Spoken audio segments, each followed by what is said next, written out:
La deuxième plus grande région viticole du monde et ses 2000 ans d'histoire. Sur une de ses parties les plus méridionales, au relief accidenté, l'appellation Cadillac-Côte de Bordeaux. Une viticulture à échelle humaine pour des vins authentiques, charmeurs.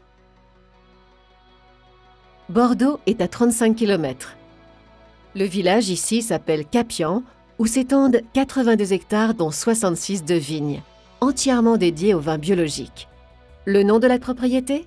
Château-Siau. Jusqu'à 100 mètres au-dessus du niveau de la mer. Terroir d'argile et de grave. Exposition sud-sud-est au haut des coteaux. Soleil et drainage naturel des sols. Cet ancien pavillon de chasse du duc d'Épernon, qui connut Montaigne, servit Henri III et Henri IV et fut redouté de Richelieu, a pris le nom des Suaux qui l'ont acquis sous Louis XIV. Il a ensuite fait rêver un consul des États-Unis, un gouverneur de l'île de la Réunion, vice-président de la Société d'agriculture.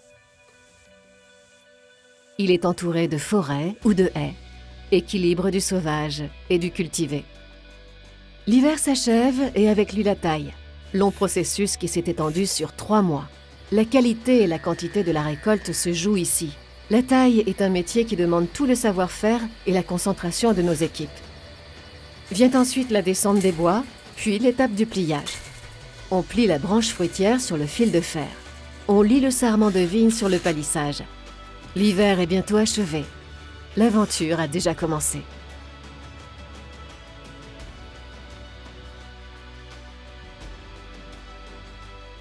À partir de mars, on travaille les sols argileux afin d'éviter la concurrence des mauvaises herbes. On nettoie mécaniquement entre les rangs afin de les aérer. Ceci demande davantage de labeur en peu de temps pour travailler les sols dans de bonnes conditions. Car en démarche biologique, les conditions météorologiques jouent un rôle primordial.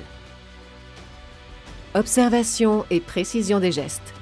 Être un vignoble biologique impose de choisir le couvert végétal pour le décompactage des sols et une fertilisation idéale. La propriété a entamé sa conversion en agriculture biologique en 2008 et a été entièrement convertie en 2014. Pendant ces quelques années, nous avons dû changer totalement notre façon de travailler. Le sol est devenu l'élément essentiel pour une bonne vitalité et un bon équilibre du vignoble. Par exemple, il est impératif de ne pas tasser le sol avec des tracteurs quand il pleut pour ne pas risquer de l'asphyxier. Nous désherbons mécaniquement entre les pieds de vigne. Cela remue la terre, ce qui génère une bonne aération, idéale pour le développement des micro-organismes et des vers de terre. Enfin, la fertilisation par le semis d'engrais verts tels que les pois fourragers, divers céréales, favorise l'enrichissement du sol en matière organique et humus et contribue ainsi à son bon fonctionnement. Toutes ces méthodes culturales, jadis utilisées mais oubliées au profit d'une agriculture plus intensive, a fait renaître sur nos terres un écosystème qui participe à la bonne santé de nos vignes et à la préservation de l'environnement.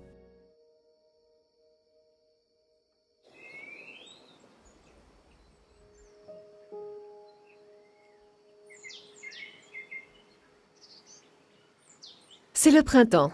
Après les sols, c'est au tour de la plante d'être entretenue. La vigne se réveille et pousse. Selon le climat et la parcelle, on commence à faire des traitements grâce à des produits de contact qui ne pénètrent pas dans la plante mais la protègent de l'extérieur. Mais on ne lutte pas contre la nature, on travaille avec. Les insectes réapparaissent. Des lièvres et des chevreuils passent. La biodiversité est revenue, garante de la santé de tout, du minéral à l'homme, de la vigne au raisin.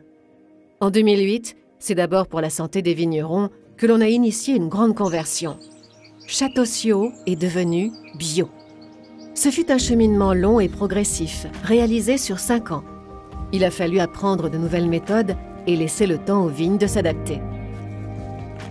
Performance du matériel, patience et compétence des hommes et des femmes de Siau qui remplacent désormais l'usage systématique de produits chimiques, pour le bonheur de nos sols, de nos équipes, de nos vins et de nos clients.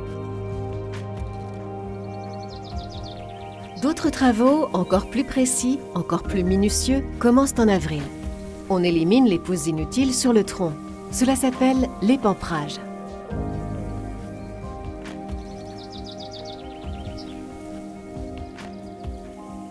On se sépare aussi des pousses indésirables en haut du cep. Cela s'appelle l'ébourgeonnage. On fait tout cela avec passion, avec comme seul objectif la qualité de nos raisins.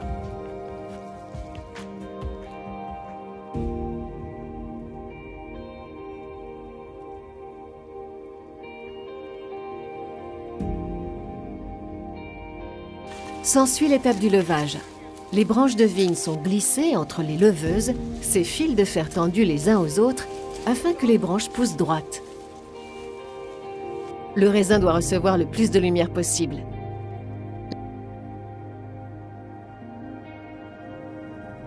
La pleine floraison a lieu en juin. Nous sommes à 100 jours des vendanges. Cette période est déterminante pour l'homogénéité de la maturité des raisins. Le rognage est effectué fin juin, étape durant laquelle on coupe mécaniquement les vignes en haut et sur les côtés.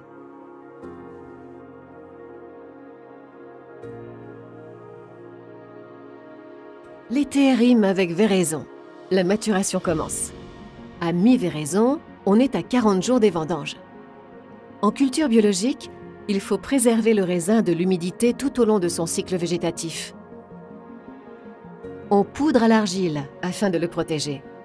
Les conditions météorologiques sont déterminantes sur le rythme de ce poudrage. Cette agriculture durable développe la fertilité de son bien le plus précieux, son terroir.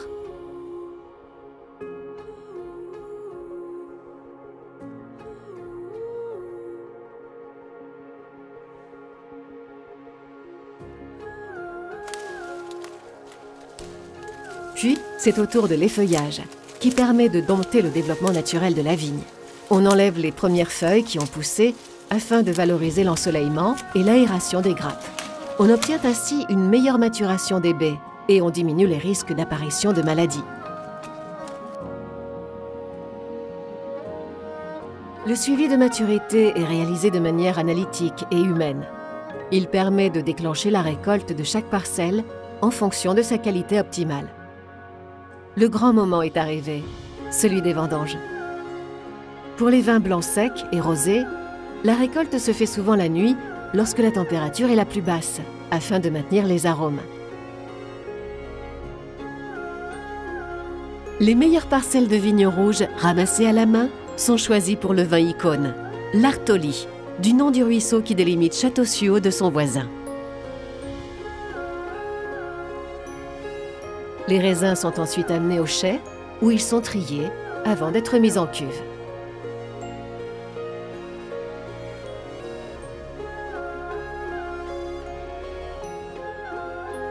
Les sucres deviennent alcool durant la fermentation. On arrose le chapeau, constitué de peaux et de pépins de raisin qui flottent à la surface du mou en fermentation. C'est le remontage. Lors de la macération, les arômes et les tanins se diffusent dans une sélection dont le vinificateur est maître absolu. Le vin est un produit vivant. Levure, bactéries et oxygène sont les outils principaux de son élaboration. Dans le processus du vin bio, on s'en tient à ces notions précieuses. Ainsi, lors du remontage, les levures sont encore nourries en oxygène. Je vais vous parler de vinification que nous effectuons ici au Château-Suaux. Alors, comme dans toutes les propriétés viticoles, la réussite d'une vinification, elle passe avant tout par la qualité de la vendange. Ensuite, nous avons la chance d'avoir au Château-Suaux un cuvier béton qui a été récemment rénové. Et ça nous permet, pour nos vins rouges les plus qualitatifs, d'avoir une zone où on peut gérer complètement la macération, des macérations très douces, grâce à l'inertie thermique des bétons et au contact entre ces pellicules de raisin et ces mous en fermentation. Ensuite, depuis 2-3 ans, nous nous sommes focalisés sur les fermentations alcooliques. L'idée était d'aller jusqu'au bout de notre démarche en agriculture biologique et d'utiliser les levures qui se trouvent dans notre vignoble pour fermenter nos vins.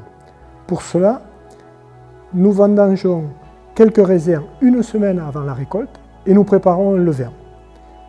Une fois préparé, ce levain est ensemencé à l'ensemble des cuves dans lesquelles nous récoltons nos raisins.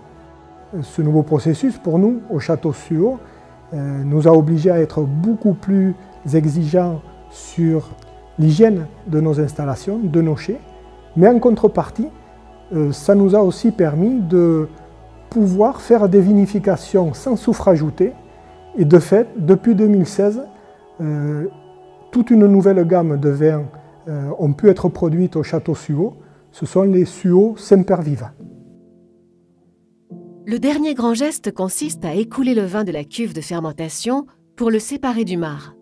Après ce décuvage, le marc pourra être pressé.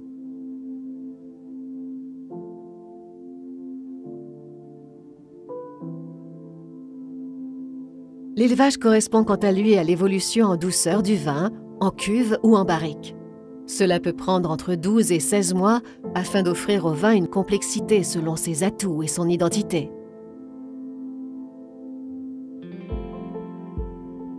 Lors du soutirage, on élimine les dépôts du vin pendant son transfert d'une barrique vers une autre. C'est un affinage du vin qui a pour fonction de séparer le vin clair de ses impuretés. Enfin, pour que notre vin soit certifié bio, il doit être conforme au règlement européen de l'agriculture biologique. Ce cahier des charges particulièrement exigeant est un véritable défi que seuls les passionnés relèvent.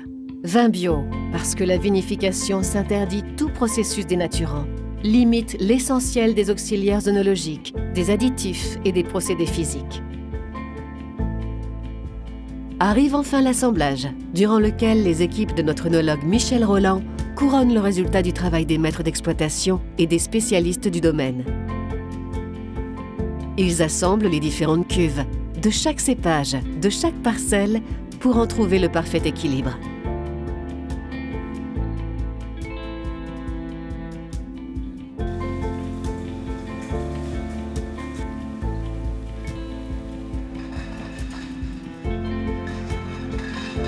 Ce vin n'a plus qu'à être mis en bouteille avec une attention toute spéciale. Conditionné avec la surveillance due au petit trésor, puis expédié aux 4 coins du monde.